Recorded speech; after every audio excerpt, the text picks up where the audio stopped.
Olá, pessoal. Boa tarde. Mais um vídeo, mais um conteúdo. Eu sei que vocês já estão meio enjoados de ver a minha cara, mas eu vou falar rapidinho e passar a fala aqui para o professor Marcelo Nakagawa, que é quem vai realmente fazer o show aqui e trazer um conteúdo para a gente de altíssima qualidade. Só aquele recadinho importante, todos os vídeos ficam gravados, então se você não conseguir assistir o conteúdo todo agora, você pode voltar mais tarde, ou se você assistir, quiser assistir de novo, volta aqui. Esse conteúdo está numa linha muito mais de modelagem de negócio, embora a gente não pediu, a gente está trabalhando uma causa social, uma causa de impacto, e a gente não pediu para vocês focarem em um modelo de monetização em cima dessas soluções.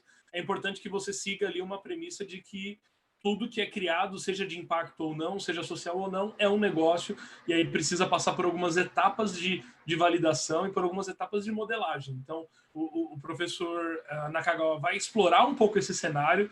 Ele eu diria que é um dos especialistas do nosso mercado brasileiro aqui que mais conhece, que tem mais propriedade para falar disso.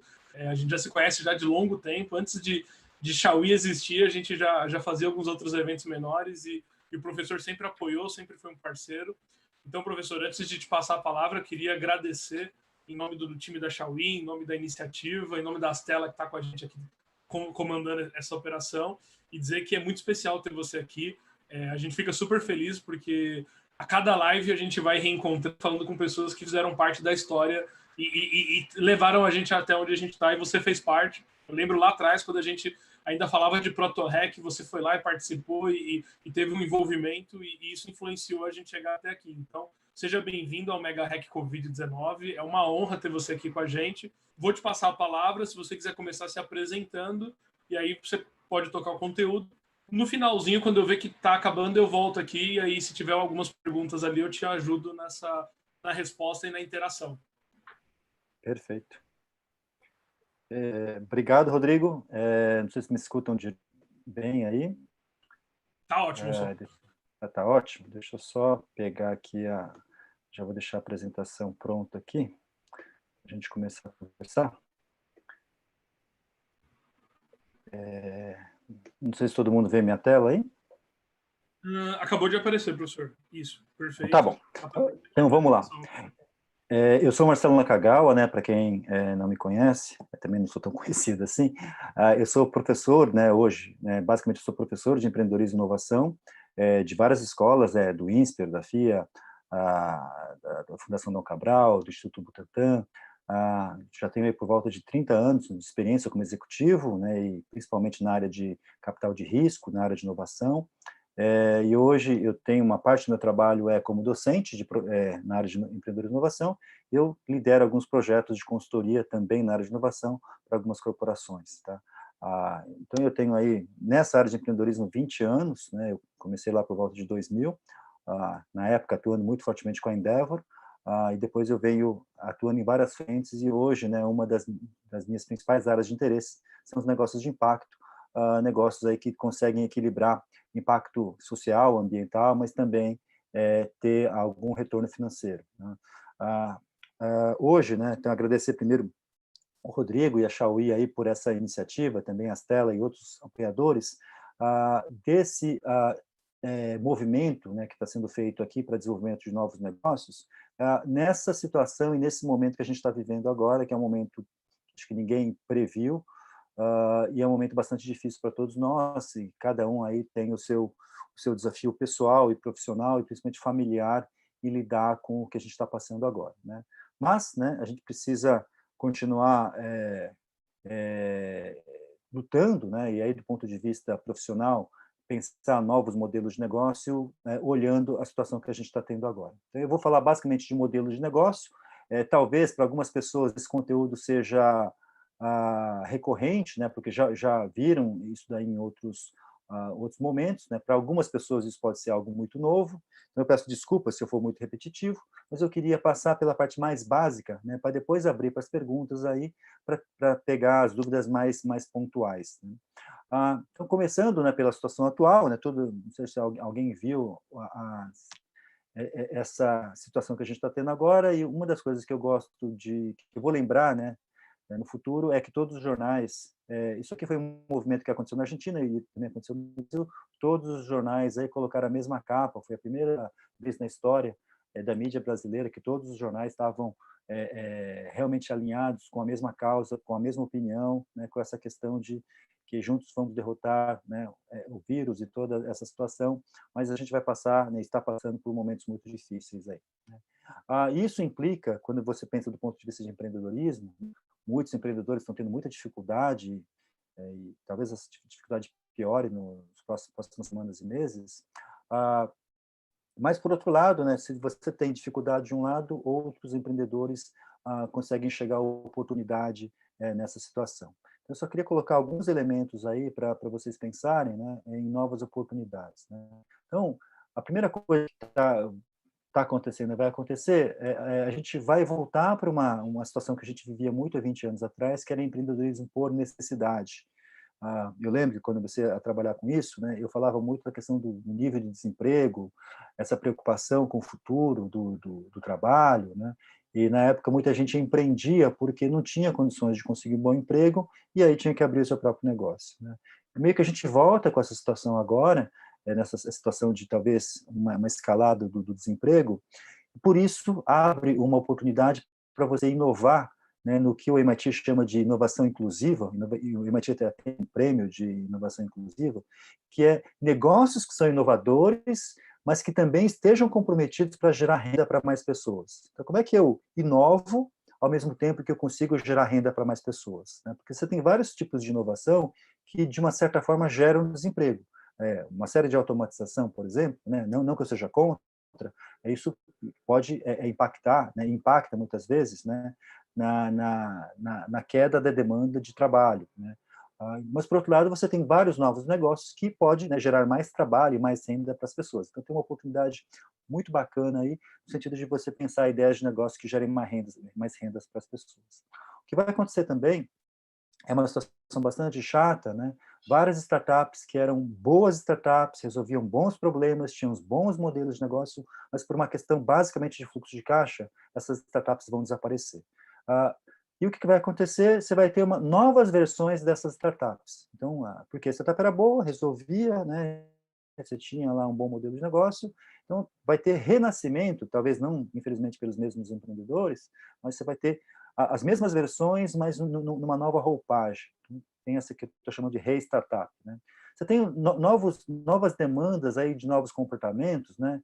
Essa questão do físico e digital que já vinha fortemente, mas agora é cada vez mais forte, né? Quem trabalha com educação, boa parte da educação hoje, ou quase toda ela, está migrando para EAD, né? Para a parte de educação digital, do presencial à distância, então coisas que eram feitas presencialmente vão ter mais coisas à distância agora. Essa questão antigamente era muito centralizada, agora passa a ser distribuído, como essa questão do home office, né? E aquela questão que às vezes as corporações eram muito mais inerciais, elas passam a ser muito mais ágeis agora. Então, tudo tem que fazer muito rápido, né? Essa cultura da prototipagem que a gente via muito nas startups, as corporações estão aprendendo a ser mais ágeis agora. Existem novas demandas aí por serviço de conveniência, interação, integração de pessoas.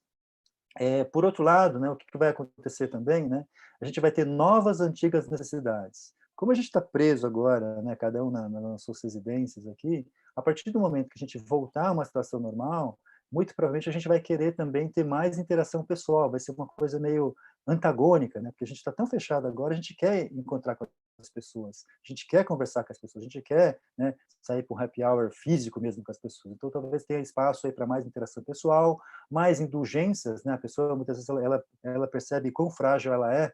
A pessoa, quando voltar à situação normal, talvez ela se dê mais indulgências no sentido de viver mais a vida, né? Essa questão de sermos mais humanos, no sentido de não ser tão máquina, né? Tão desligado do mundo, essa questão do pensar, né? Do estar mais próximo, né? Essa questão da maior consciência, e aí envolve todas as implicações de ser mais sustentável, né? De ter um impacto positivo na sociedade, que é essa questão do menos eu, mais nós. Cada vez mais a gente se preocupa com o todo, né? Eu sei que pode ser uma utopia isso, mas eu acho que talvez tenha demanda para essa preocupação mais coletiva do que simplesmente aquela preocupação do eu primeiro, né? Os outros que se virem depois. Para isso, a gente vai ter uma nova geração de startups, e esse, né, movimento que a Xiaomi está fazendo agora é um movimento interessante para você pensar demandas urgentes que a gente tem agora, mas também novas necessidades que vão surgir aí nos próximos meses aí, que podem, né, criar uma nova geração de startups já totalmente modificada, né, com o que a gente está vivendo agora. Aí a gente entra nessa questão de introdução à modelagem de negócio. Essa questão, né, quem estudou administração há 20 anos atrás, às vezes tem muita dificuldade de entender isso, porque o jeito de pensar negócios hoje mudou radicalmente, né? Quando eu falo hoje, é nos últimos 10 anos para cá, né? Mas muitas vezes quando você tem aquela formação mais antiga, talvez você tenha muita dificuldade em lidar com essas novas abordagens. E aí entra, né, essa discussão do que é startup, né, e eu defendo muito essa lógica do professor Steve Blank, que ele fala que uma startup, né, essa é uma organização, né, temporária, né, é um projeto, é uma iniciativa, né, é um experimento, né, projetado para buscar um modelo de negócio escalável e repetitivo. Então, startup, né, quando a gente pensa nesse conceito, é ainda um teste, é um experimento que você vai fazer para descobrir e validar um modelo de negócio, um jeito de você ganhar dinheiro e que esse jeito seja escalável e repetível, né? E quando a gente fala dessa questão de escalável e repetível, a gente está falando hoje muito dessa questão do impacto, né? Quando a gente está falando especificamente na situação de corona hoje, como é que a gente tem mais impacto para ajudar a amenizar, né, as várias dificuldades, problemas que a sociedade como um todo está enfrentando. Então, existe, assim, a questão do modelo de negócio financeiro, que é importante, mas hoje, cada vez mais, a gente está falando de impacto, né? Impacto na saúde, impacto social, também impacto ambiental, né? Como é que a gente transforma, ou pelo menos ajuda, as dificuldades que a gente está tendo agora e como é que a gente olha, né, esse mercado daqui para frente. E para pensar, né, nessa questão de startup, né, startup normalmente ela é uma ideia que parece meio maluca e uma ideia que parece meio boa ao mesmo tempo, né? Muitas vezes, quando você pensa numa ideia e todo mundo acha incrível, muito provavelmente alguém já pensou nisso ou alguém já tentou isso e não deu certo. Então, quando você olha vários negócios, né, como Uber, como Airbnb, são ideias que parecem meio doidas, mas ao mesmo tempo ideias que podem fazer sentido e fizeram sentido agora, né?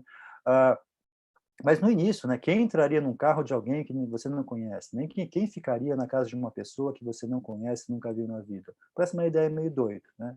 Mas ao mesmo tempo, quando você vai prototipando, né, você vai testando, você descobre que tem uma parcela de pessoas que talvez tenham interesse nesse tipo de solução, e aí você vai validando, vai melhorando a solução. Isso não é de agora, isso tem, por exemplo, a Zappos, que é uma startup aí que vende, não é mais startup, ela foi comprada pela Amazon, mas que vende sapatos, né? Quem compraria sapatos online, mas vale também para a Ford, lá no início, né, da virada do século XIX para o século XX, né? Quem usava cavalo, bicicleta, quem precisaria de um automóvel, né? Não tinha nem estradas direito, não tinha lá toda a infraestrutura para você abastecer o carro, e era uma ideia meio maluca que parecia uma boa ideia também. Então, normalmente as melhores startups, ela tem esse paradoxo, ela parece uma ideia maluca, mas também ela parece uma boa ideia. Se todo mundo achar que é uma ideia incrível, dificilmente, talvez tenha alguma pegadinha por trás aí, tomar cuidado com isso, né? E dentro dessa lógica de criação de startup, né, que é um experimento, né, que você vai buscar e validar um modelo de negócio escalável e repetitivo, essa lógica do Lean Startup, né, que foi divulgada, aí, principalmente pela Alec Ries, ela muda o jeito da gente modelar e planejar negócios, né? Antigamente, a gente tinha uma ideia de negócio, a gente saía coletando o máximo de informação, pensando no planejamento com o maior nível de detalhes, né, possível, e a gente escrevia um negócio que a gente chamava de plano de negócio. Eu mesmo defendia isso há 20 anos atrás, né, porque a gente achava que naquela época fazia sentido isso. Depois, né, isso foi demonstrado por vários exemplos aí de que quando você pensa em algo que é muito, muito, muito, muito inovador, planejar tudo com antecedência não faz nenhum sentido, porque você não tem subsídios, você não tem recursos, você não tem dados para validar aquela quantidade de análise que você tem, porque você não tem parâmetros para isso. Dentro, né, desse ambiente mais incerto, a lógica de Lean Startup ela faz muito sentido. Nessa lógica, você tem uma ideia de negócio, né? O primeiro passo não é sair escrevendo um plano de negócio. O primeiro passo é você construir, né, inicialmente um produto, nesse caso a gente chama de produto mínimo viável, seria uma versão muito simplificada de uma solução, para você testar algumas hipóteses, né, para mensurar se essas hipóteses, né, funcionam ou não, coletar dados, aprender e melhorar a ideia. Então, nessa lógica de Lean Startup, você tem uma ideia, você faz um protótipo, testa esse protótipo, valida e vai melhorando. Então, a primeira versão do protótipo, a segunda versão vai ser melhor que a primeira, a terceira vai ser melhor que a segunda. Então, é um processo de crescimento, né, e de aprendizado. Então, você tem uma ideia de negócio, então, basicamente, aí você faz um protótipo, muito pensando na proposta de valor, a gente vai discutir proposta de valor daqui a pouquinho, e tenta validar isso, né, com os clientes e usuários. O cliente gostou, né, qual é o feedback, o que pode ser melhorado, tá? E aí você tem o feedback para melhorar o seu protótipo. Então, muitas pessoas ficam, né, nessa etapa aqui, 1, 2, 3, 4, 5 vezes, criando versões diferentes, né, até o momento que o cliente fala assim, poxa vida, é isso que eu quero, isso resolve o meu problema. E aí você tem um pouco mais de confiança, né, para pensar no modelo de negócio que faça sentido. E aí o modelo de negócio, você também tem que ir a campo para validar com clientes e parceiros aí, faz sentido, né, gostou, quer usar, né, e usar o feedback aí para melhorias. Então, aqui você valida o modelo de negócio, né, talvez lá na frente, talvez faça sentido escrever um plano de negócio, quando o negócio está mais estável, você tem mais informações, mais dados, né, esses dados já são reais para o seu negócio, faça sentido lá na frente escrever um plano de negócio, né, ou não, né. Mas essa lógica do Lean Startup ela é uma espiral crescente de aprendizados e melhorias. Então, é o processo que a gente chama de planejamento iterativo, que você vai, às vezes pode voltar, não necessariamente sempre vai melhorar, às vezes você tem algumas coisas que são invalidadas, tem que voltar, pensar, e muitas vezes pivotar, mudar algumas coisas ou mudar tudo, porque você não conseguiu evidências para ter certezas que aquilo que você imaginou, né, o cliente vai comprar ou não, e aí basicamente você precisa dessa parte de prototipagem. Então, é um processo de melhoria contínua, né?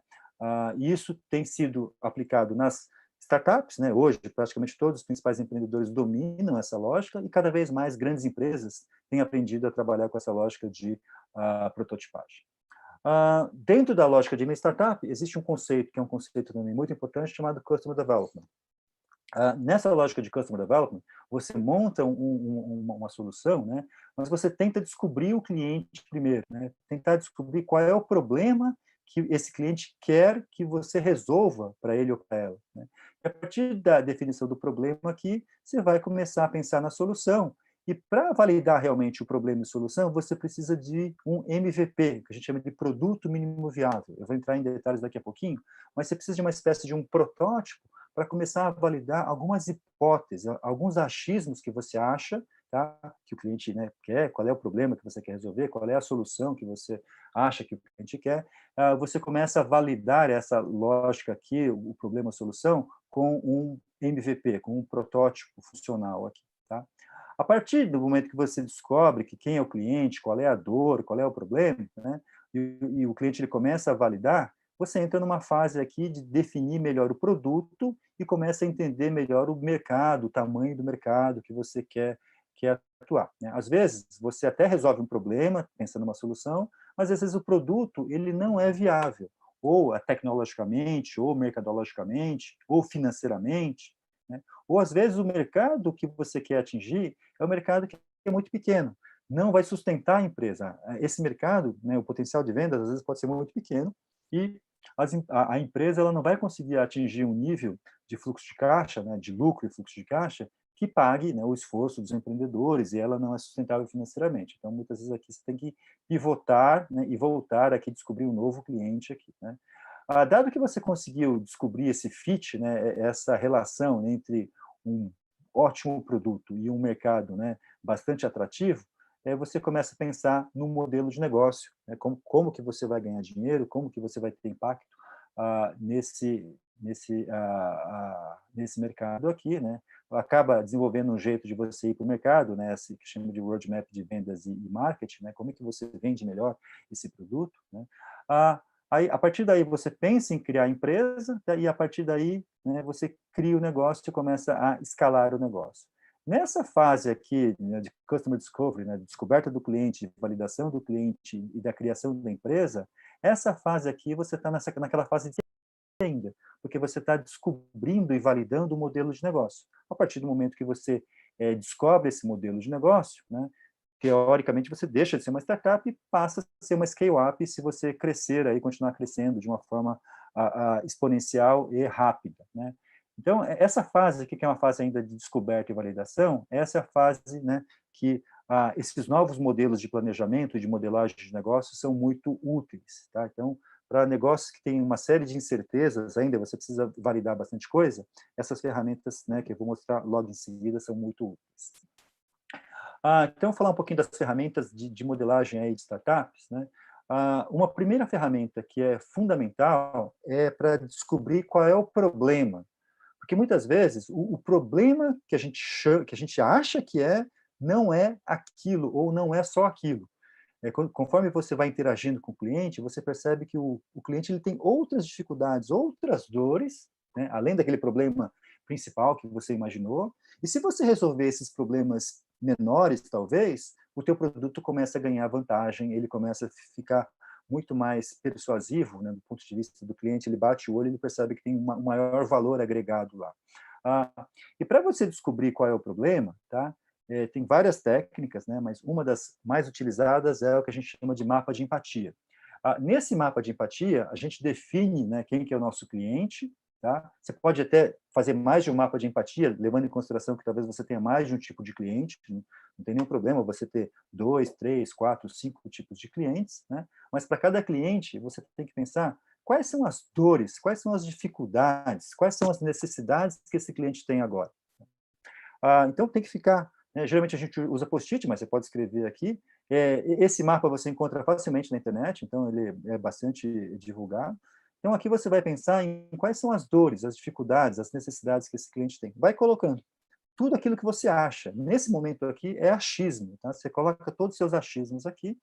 Quais são os ganhos, né? Quais são as vantagens que esse cliente está buscando? Se você estivesse buscando uma solução ideal, que tipo de ganho, né? Que tipo de vantagem, que tipo de solução que esse cliente está buscando? Então, vai escrevendo aqui que tipo de ganho que esse cliente tá buscando.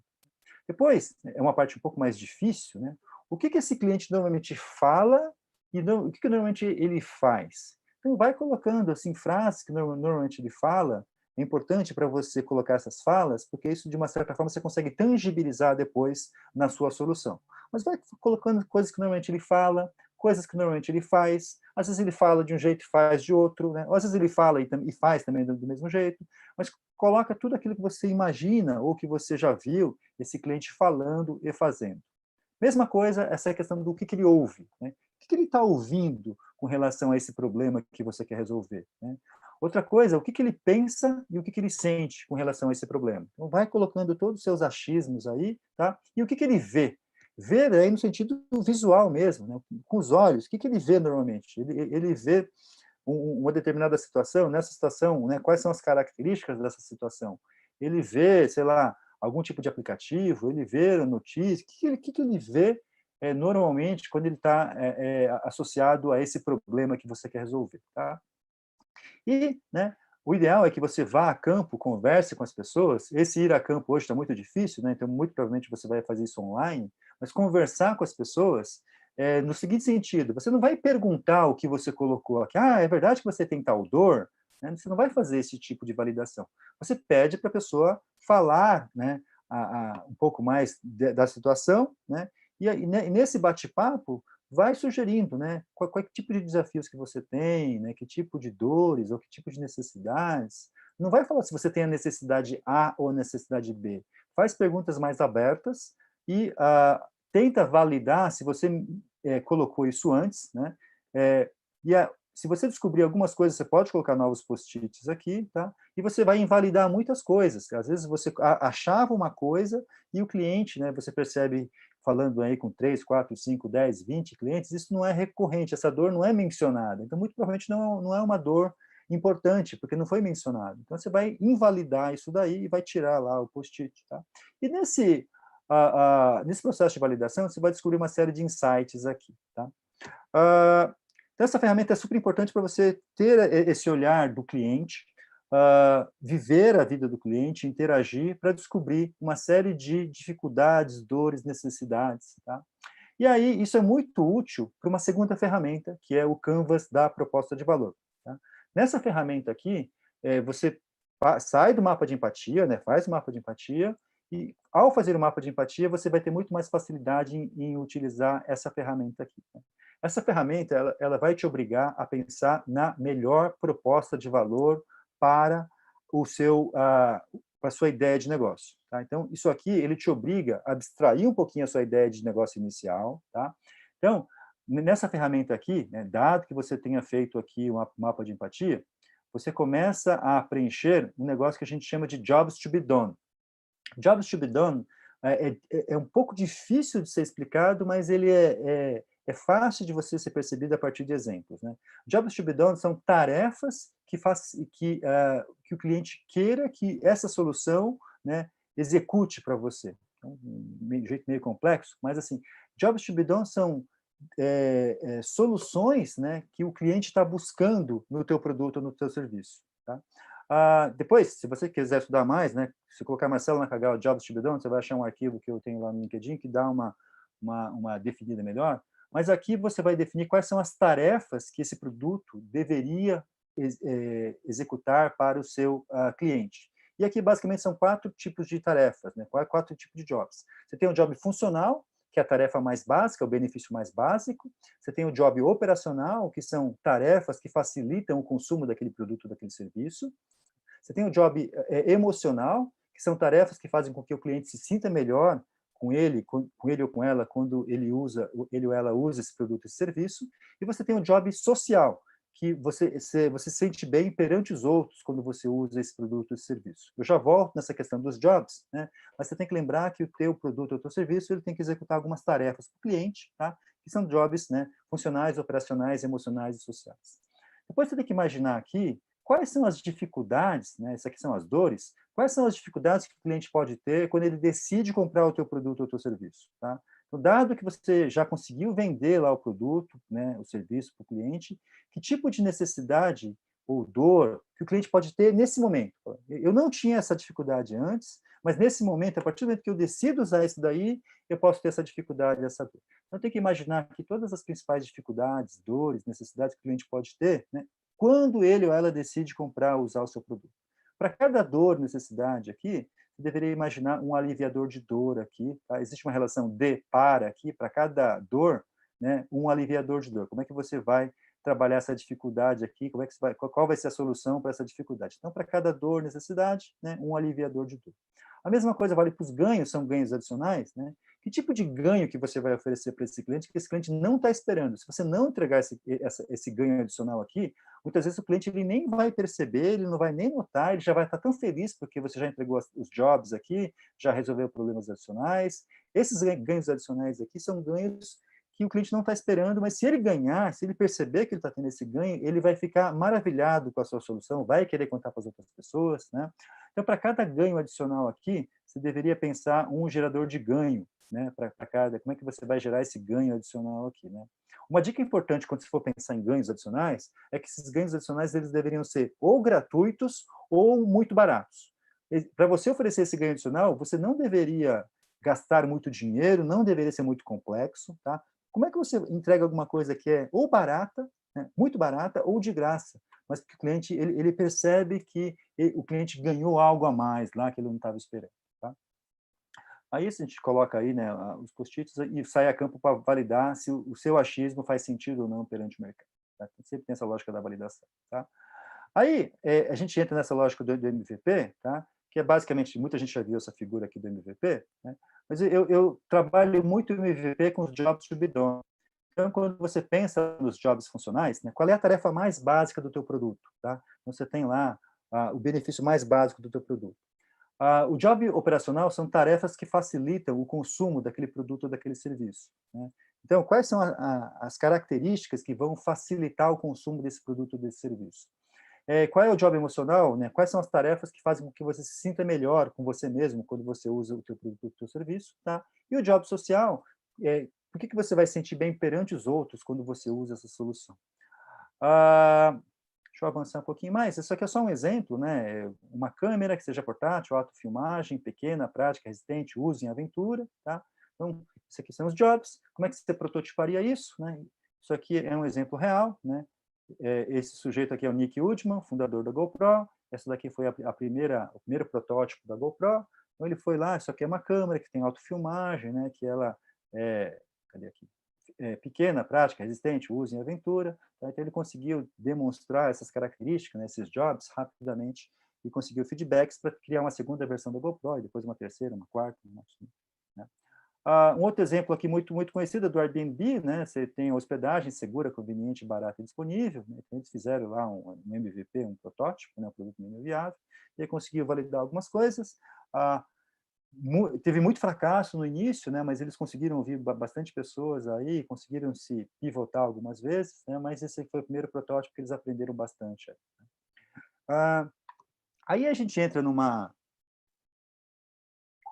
na ferramenta, né, que a gente pensa já colocando vários outros elementos além da proposta de valor.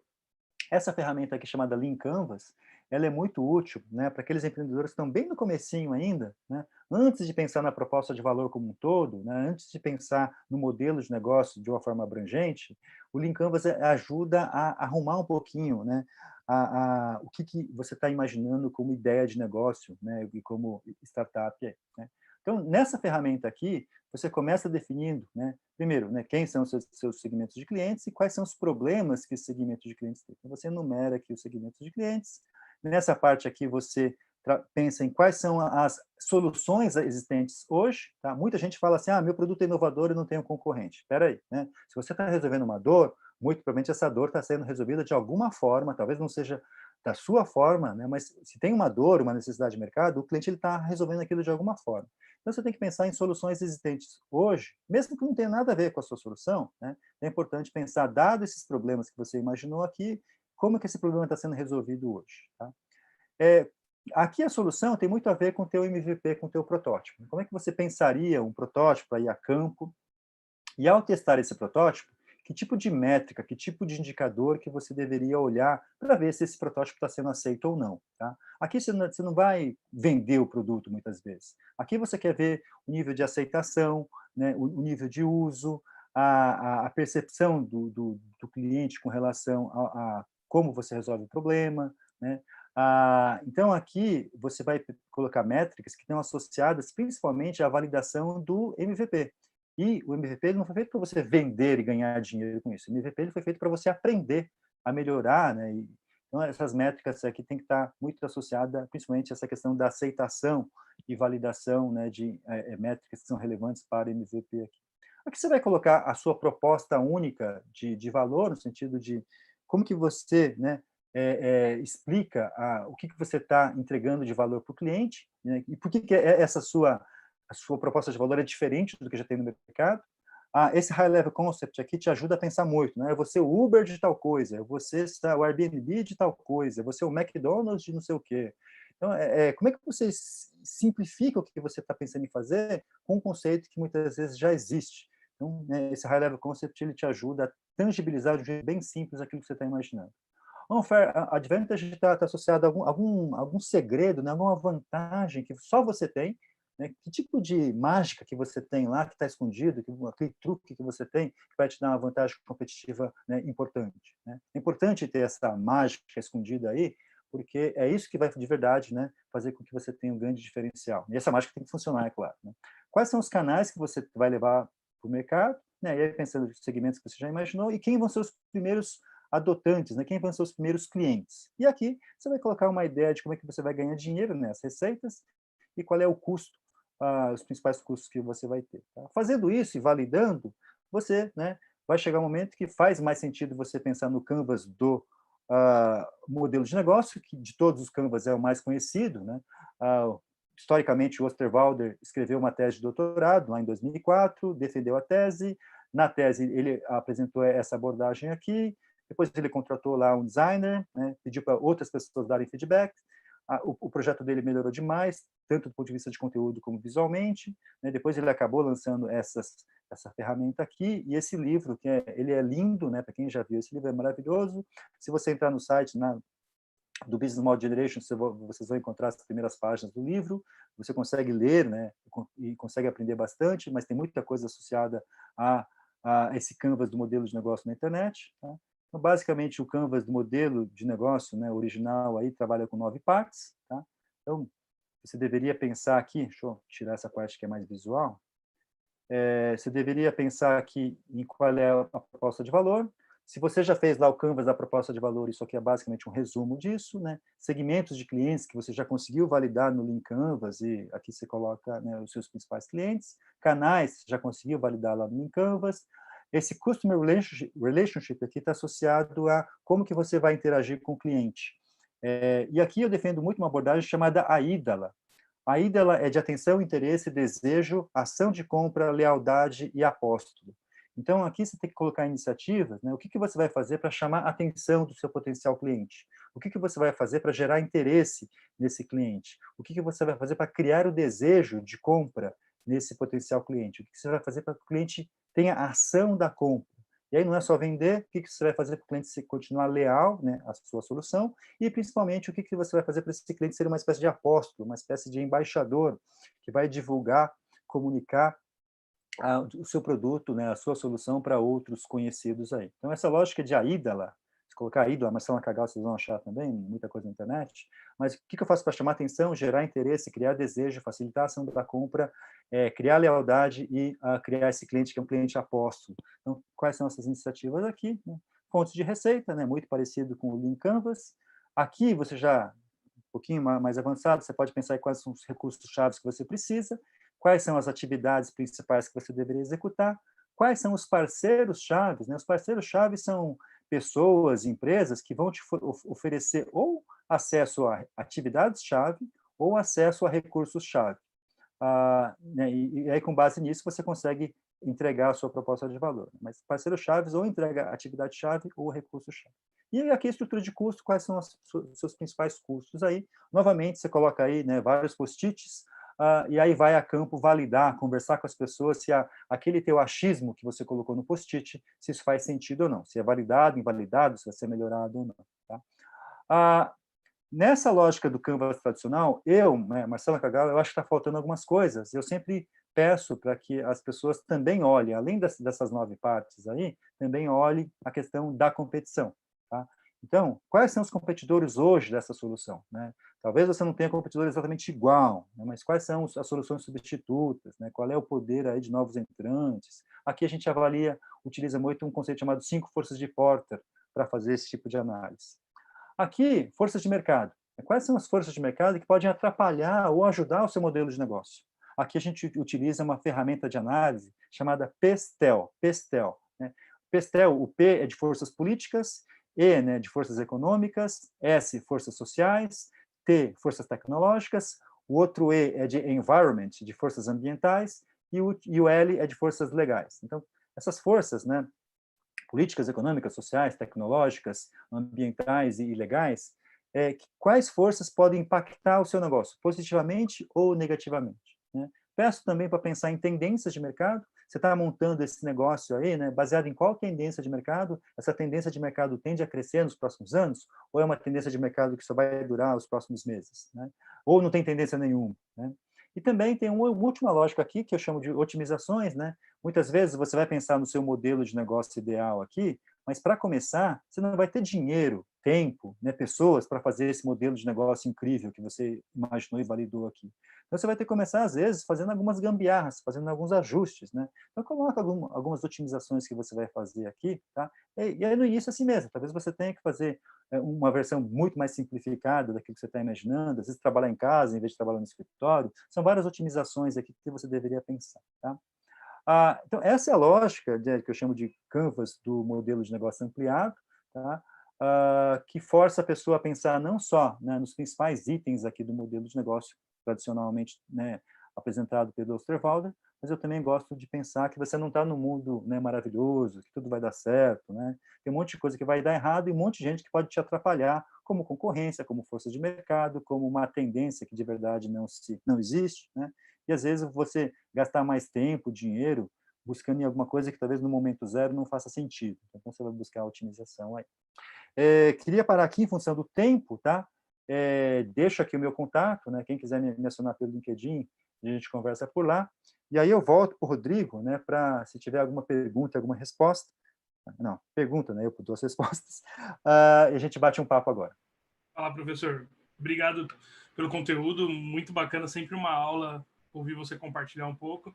Eu vou ler aqui um pouquinho dos comentários que tem aqui e aí a gente volta. Então, primeiro o Henrique mandou um aqui, que eu acho que não necessariamente ligado ao desafio, mas eu acho que ele quer a tua opinião sobre investimento e o que está acontecendo agora, né? Então ele falou, professor, tem uma startup de microcrédito totalmente disruptiva, já testei a atração do meu negócio, estava pronto para pegar investimento. Você acha que deve esperar a crise passar? Então, o que você tem visto nesse... A gente tem visto um movimento dos fundos mais, talvez, reduzindo a atividade, focando nas startups do portfólio, mas qual que é a tua opinião a respeito? Tenho a minha opinião e tenho um conselho. Eu tenho um aluno que ele fala uma coisa que eu acredito, defendo e divulgo, né? Esse aluno ele fala que todas as vezes que ele foi pedir dinheiro para investidor, ele ganhou conselho. E toda vez que ele foi pedir conselho, eventualmente ele ganhou dinheiro, né? Então, a recomendação que ele dá, né, no processo de captação é nunca abordar o investidor para pedir dinheiro, pedir investimento, mas para pedir feedback. Falar, olha, eu estou fazendo isso, o que você acha, não sei o quê, né? Pede conselho, cria uma relação de amizade, cria uma relação de admiração mútua, né? Então, você vai criar um vínculo pessoal e, a partir desse vínculo pessoal, se o teu negócio de verdade ele for incrível, ou tem esse potencial para ser incrível, naturalmente o investidor, ele vai olhar aquilo com, né, mais carinho e o investimento pode acontecer. Toda vez que você vai pedir investimento, né, a investidor vai achar um monte de problemas, de não sei o quê, de coisas para melhorar, não sei o quê, você sai de lá com o conselho, né? Então, abordar empreendedor, né, nunca pedindo dinheiro, investimento, né, mas sempre pedindo conselho, criando um laço de amizade, aí, de admiração, e aí você tem espaço para falar de investimento também, né? Situação atual agora, né? Situação atual agora, existe em finanças, quem estuda finanças, existe uma lógica de risco e incerteza. Risco você consegue modelar, risco você consegue colocar dados e falar, o risco desse negócio é tanto. Incerteza, você não tem nenhum parâmetro para medir ou calcular o risco. Infelizmente, a gente está vivendo um momento de incerteza agora. A gente não sabe quando que vai acabar essa crise que a gente está vivendo agora. A gente não sabe quais são os impactos dessa crise. A gente não sabe o que vai acontecer com o mundo. A gente não sabe nem o que vai acontecer com o nosso quarteirão que a gente vive. Então, a gente está num momento tão maluco, né, que a gente não sabe. Então, muito provavelmente agora, né, você tem vários investidores que eles pararam, né, eles congelaram, porque eles não sabem exatamente o que vai acontecer. Então, é um momento muito difícil de captar dinheiro, mas é sempre um momento bom para pedir conselho, para você bater um papo, interagir, né?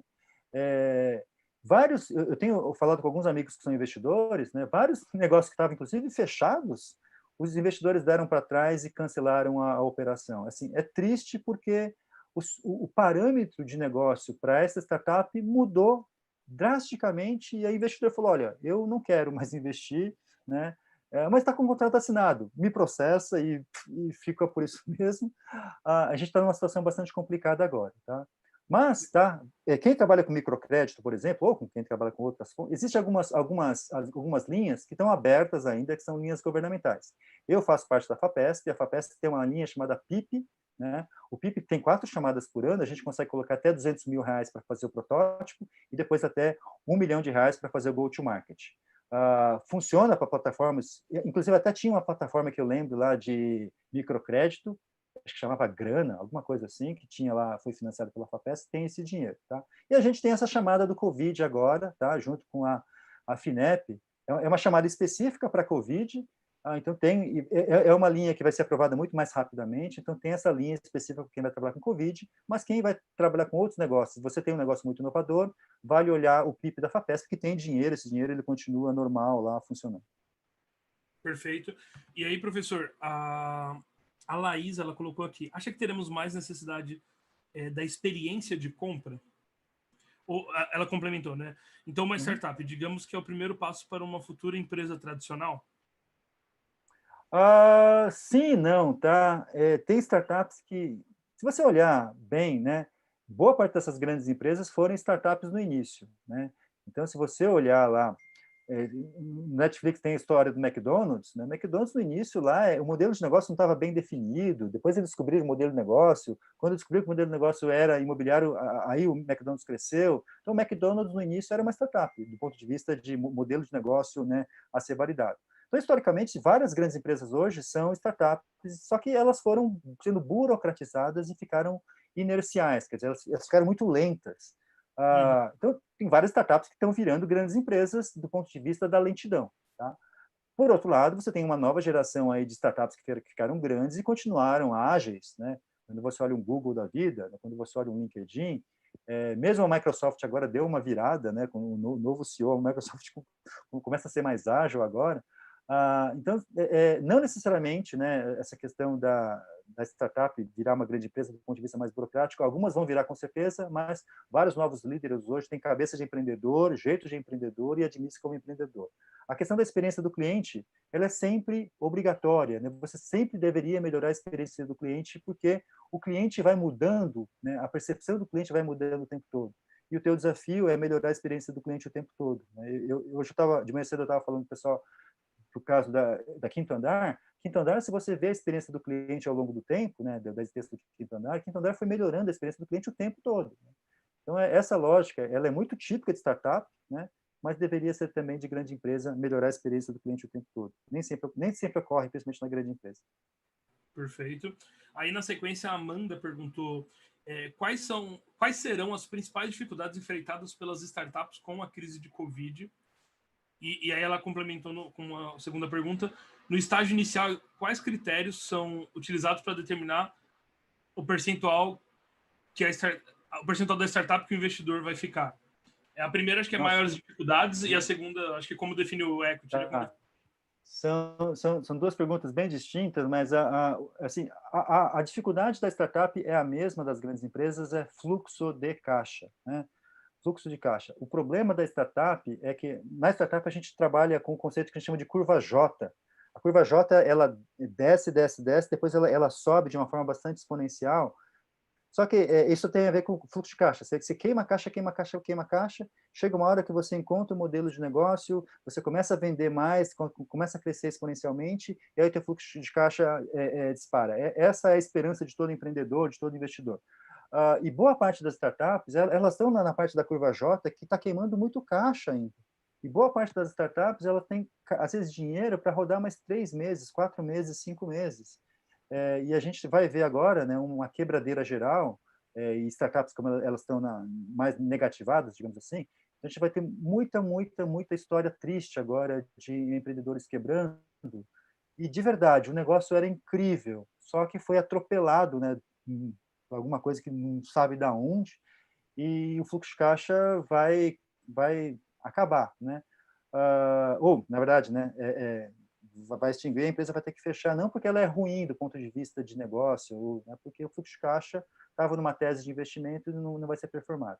Com relação à lógica de investimento, receber dinheiro do investidor, né, eu faço parte da Anjo do Brasil, e já trabalhei numa empresa chamada Naspers, né? A Naspers, a gente fez alguns investimentos no Brasil, aqui, por exemplo, na Movile, no iFood, em outros negócios aí, mas a lógica sempre de quanto que o investidor pega é uma discussão que a gente chama, assim, você tem que fazer todo um cálculo de quanto que você quer vender com a chegada de cada novo investidor, né? Normalmente a gente chama isso de cap table. Se você buscar cap table, vocês vão achar algumas coisas aí. Mas, assim, a ideia é, eu vou precisar captar dinheiro até o momento que eu consiga crescer de uma forma exponencial muito forte, que a própria geração de caixa da empresa consiga turbinar o crescimento da empresa. Então, algumas startups, elas vão precisar de, às vezes, 2, 3, 4, 5, 6 rodadas de investimento para crescer de uma forma exponencial sem depender de dinheiro de investidor. E aí cabe ao empreendedor a fazer uma continha, né, e proteger muito, principalmente os primeiros investidores, para você vender o mínimo possível, para você ter lá uma primeira rodada, uma segunda rodada, e lá na terceira, entre terceira e quarta rodada, aí você passa a ser minoritário. Mas se você virar minoritário no primeiro ou na segunda rodada, você como empreendedor, você vai perder muita vontade de empreender, porque você vai ser um funcionário, né? Alguém vai mandar no teu negócio. Então, o teu desafio, essa questão de quanto que você tem que vender a cada rodada de investimento, né? É uma lógica que, numa primeira rodada, você vai às vezes vender 2%, 3%. Né? Depois você vai chegar numa segunda rodada, vender uns 10%, 12%. Depois você vai chegar numa terceira rodada, vender os 20, 25%, 30%. Né? Uma quarta rodada, aí talvez você perca, vire minoritário. Mas se você conseguir postergar isso para perder, virar minoritário lá na sexta rodada, isso seria incrível, né? O desafio do empreendedor é como é que ele segura o ar, né, para viver com o próprio dinheiro, segurar o máximo possível para lá na frente ter um valuation muito maior, vendendo uma participação muito menor. Não existe uma regra básica, mas existe uma lógica para você tentar postergar o máximo possível a virar minoritário do seu negócio. Muito bom, professor. Aí a Júlia colocou, eu acho que essa pergunta vai ficar um pouco grande. O professor está com uma limitação de horário até as 2, mas eu vou fazer ela rapidinho. Professor, imagine que, assim como muito empreendedor, eu tive uma ideia, quero começar a colocar tudo isso no papel e transformar num negócio. Na busca por orientação, encontramos uma série de ferramentas, como você mesmo mostrou. Em que momento faz sentido eu utilizar cada uma delas? E se é que faz sentido se preocupar com a aplicação de todas elas? Normalmente, tá? Essa questão da ideia, normalmente ela não vale nada, né? O que vale é a execução da ideia, é a interação com o cliente, né? A parte mais importante hoje do processo de quem pensa em empreender não está tanto no processo de planejamento, mas está mais na parte de validação com o mercado, conversar com o cliente, interagir com o cliente, ouvir o cliente. Tá? Essas ferramentas que eu coloquei, elas ajudam a organizar o processo de validação. Então, ela te ajuda a colocar, literalmente no papel ou no computador aí, um monte de achismos que você tem, mas esses achismos estão meio soltos. Então, ela te obriga a pensar nos achismos, tá? E como são ferramentas que são muito rápidas de você fazer, né? Você vai gastar, né, para fazer lá o mapa de empatia, você vai gastar 1 hora e meia no máximo para fazer o mapa de empatia. O que demora é o processo de validação, né? Você tem que campo validar, né? Então, você vai gastar 1 hora e meia em cada ferramenta, mas você tem que ir a campo e validar. Então, a parte mais importante não é a ferramenta, tá? É o processo de você ir a campo, validar com o cliente, né? Desenvolver um protótipo. Esse protótipo tem que ser bem simples, a primeira versão. Eu sempre falo que o protótipo você deveria gastar menos de R$100 e menos de 2 horas para fazer o protótipo, que é uma versão bem simples para você pegar os primeiros feedbacks, né? Então, hoje, né, é menos, né, ficar sentado na frente do computador lá, planejando, e muito mais interagir com o cliente, conversar, mostrar o que você está fazendo por meio de um protótipo. Essa é a parte mais importante. Ideia não vale nada, né? O que vale é a execução da ideia, principalmente a validação das hipóteses da ideia e a melhoria contínua dessas versões até chegar num produto que o cliente fala, nossa, eu quero isso para ontem, né? Se você conseguir chegar nesse nível, você não precisa vender o seu produto ou o seu serviço, você vai ser comprado. E o ideal é que você seja comprado, nunca ter que vender a sua solução. Faz muito sentido a resposta, professor. E aí tem só mais 2 rapidinho aqui nesses 8 minutos. Uhum.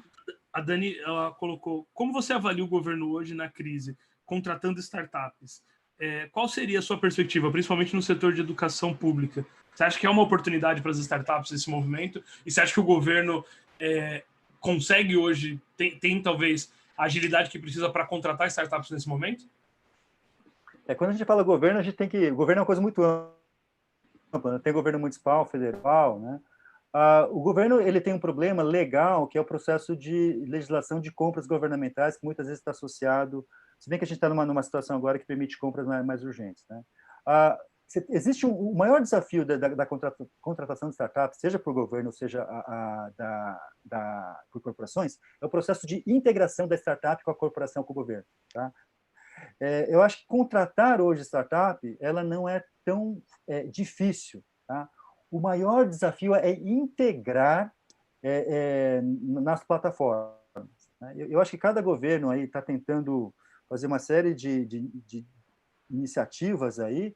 Eu não sei se vai surtir resultado no curto prazo, né? Mas a startup ela sempre vai trazer um jeito novo para fazer aquilo, e na situação que a gente está vivendo agora, essas formas novas de enxergar os problemas muitas vezes são muito úteis, né?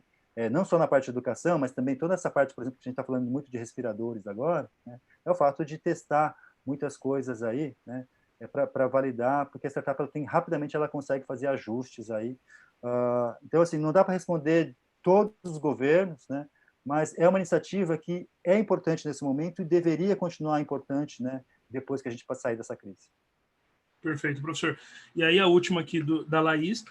SWOT ajudaria a preencher competidores e forças de mercado, tendências e otimização do negócio? Não. A análise SWOT é uma análise, ela é muito perigosa, a análise SWOT, porque é você com você mesmo falando dos seus pontos fortes, pontos fracos, oportunidades e ameaças, né? Eu sempre cito o caso do Nubank, né? Se o Davi Velez, naquele momento, no início, que ele estava numa rua chamada Califórnia, aqui em São Paulo, ele estava numa casinha que era um sobradinho, tinha um cachorro, era um punhado de gente dentro do Nubank. Se o Davi Velez, naquele momento, tivesse feito análise SWOT, falar quais são os meus pontos fortes? Ah, nenhum. Né? Quais são os meus pontos fracos? Um monte. Né? Quais as oportunidades? Ah, um monte. Mas e as ameaças? Um monte também. Então, a análise SWOT, ela é um problema que é um fenômeno meio endógeno, é uma análise endógena. É você com você mesmo, que você fala os seus pontos fortes, você fala os seus pontos fracos, você fala as suas oportunidades, você fala as suas ameaças. Outro dia eu estava participando lá de um evento de planejamento estratégico de uma grande empresa, e aí o diretor chegou lá com a análise SWOT, falou, esses são os nossos pontos fortes. Né? Quem concorda? Todo mundo falou, eu concordo. Ó, esses são os nossos pontos fracos. Tinha 2 ou 3 pontos fracos. Né? Quem concorda? Todo mundo levantou a mão. Quem quer colocar mais ponto fraco? Ninguém levantou a mão. Né? Ninguém queria falar os pontos fracos da empresa porque tinha medo lá do diretor de falar essas coisas. Né? Então, eu acho que a análise SWOT é um processo que foi utilizado a partir da década de 50, né, que veio para cá, trabalha com planejamento estratégico tradicional, mas ele é meio auto-enganador, né, assim, no sentido de você acredita que você tem os seus pontos fortes, você tem os seus pontos fracos, você tem as oportunidades, você tem as ameaças. E muita gente, já fiz minha análise SWOT e acabou, está pronto, né? Quando, na verdade, a análise SWOT, o uso deveria ser muito parecido com o que a gente faz com os Canvas hoje. Eu até coloco o meu achismo, dos pontos fortes, oportunidades, ameaças, mas eu deveria a campo validar, né? Se de verdade aqueles são os meus pontos fortes, aqueles são os meus pontos fracos, né? E você deveria ir alimentando a análise SWOT, né? É um documento vivo, né?